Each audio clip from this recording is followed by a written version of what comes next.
Let me tell you about the most beautiful yet dramatic day of my life, the day I married the love of my life, Luke. But it wasn't without chaos, all thanks to my mother-in-law. From the moment I met Ashley, I knew I wasn't her cup of tea. She had this way of smiling at me while her words carried subtle jabs.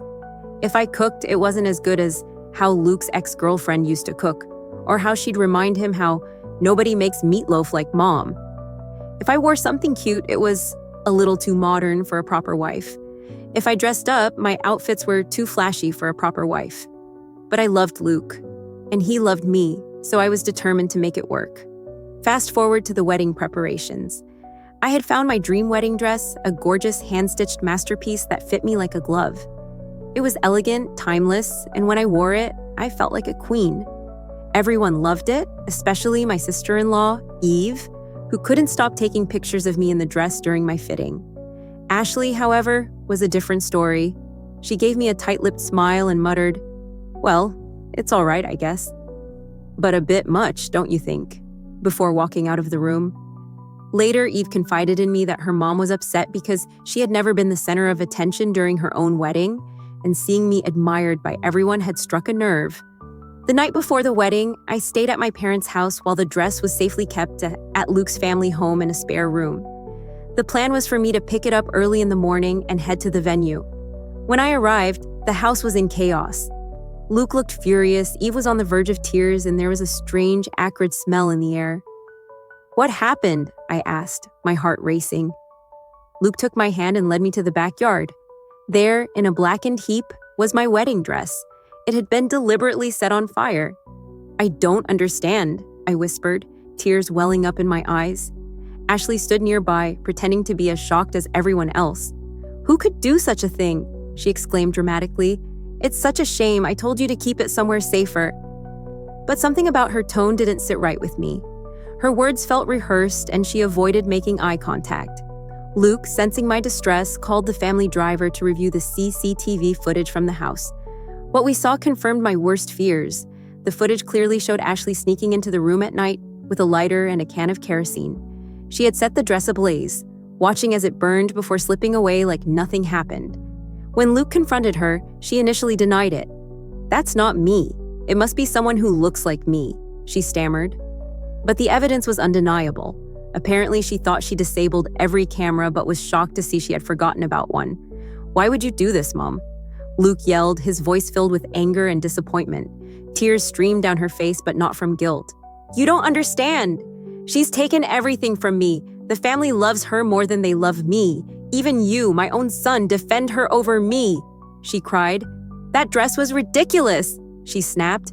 It made her look like she was trying to outshine everyone, including me. "This is a family event, not some fashion show."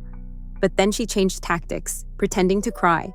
"I just wanted the wedding to be more about us as a family, not just her. You've forgotten who's always been there for you, Luke." Luke shook his head in disbelief. "This isn't about love or attention, Mom. This is about your jealousy and pettiness. I won't let you ruin our day." Just when I thought everything was falling apart, Eve came to the rescue. "Don't worry, Stella," she said, wiping my tears. "I have a dress that's even more beautiful, and it'll look stunning on you." She brought out a dress she had custom made for her own future wedding, but insisted I wear it instead. It was breathtaking, delicate lace, intricate beadwork, and a long, flowing train. When I put it on, I felt even more radiant than before. Despite everything, I was determined to enjoy my day. The venue was packed with friends and family, all excited to celebrate our union. But of course, Ashley wasn't going to let things go quietly. She showed up at the venue, uninvited, wearing a gown that screamed, "Look at me!" She showed up in a bright red cocktail dress, seriously, who wears red to a wedding, and tried to push past security at the gate. "I'm the groom's mother! You can't keep me out!" she yelled, causing a scene in front of all the guests. When the security guard politely told her she wasn't allowed in, she caused a scene, but the security team was prepared. Luke had specifically instructed them to deny her entry no matter what. When she tried to force her way in, guests started whispering, some even taking out their phones to record the drama. "Let me in! This is my son's wedding!" she screamed. It was a viral TikTok waiting to happen. "You can't keep me out of my son's wedding!" she yelled, pushing past the guard. When she tried to force her way inside, they dragged her out, much to the shock and amusement of the guests. Phones came out, and within minutes, her tantrum was trending online. The wedding went on without a hitch after that.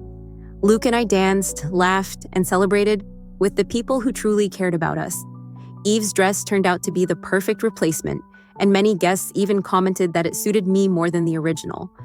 As for Ashley, she became the topic of family gossip for weeks.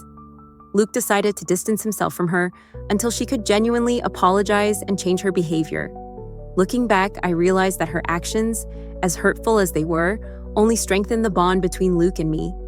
Our love was tested, and we came out stronger, knowing we could face anything together. So, that's the story of how jealousy almost ruined my wedding, but ended up making it even more unforgettable.